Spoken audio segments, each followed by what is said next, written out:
खातनि जे कामोरनि खे 20 ग्रेड में तरक़ी ॾियण जो फ़ैसिलो कयो वियो आहे। अवां ॿुधो त वॾे वज़ीर पारां मुख़्तलिफ़ कामोरनि खे 20 ग्रेड में तरक़ी ॾियण लाइ सुभाणे सूबाई सिलेक्शन बोर्ड हिक जो इजलास सॾाए वरितो आहे। पॉपुलेशन, तवानाई, फॉरेस्ट ऐं जंगली जीवत, ज़रायत, स्कूल एजुकेशन ऐं यूनिवर्सिटीज़ एंड बोर्ड जे कामोरनि खे तरक़ियूं मिलंदियूं।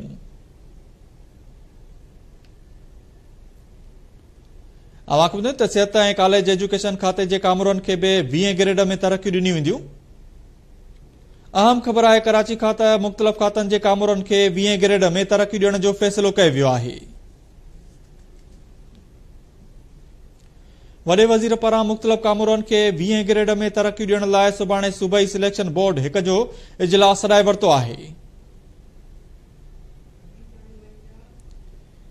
इन हवाले सां लाइन ते मौजूद आहे कराची खां सगीर चंद। जी सगीर, तफ़सील ॾिजो।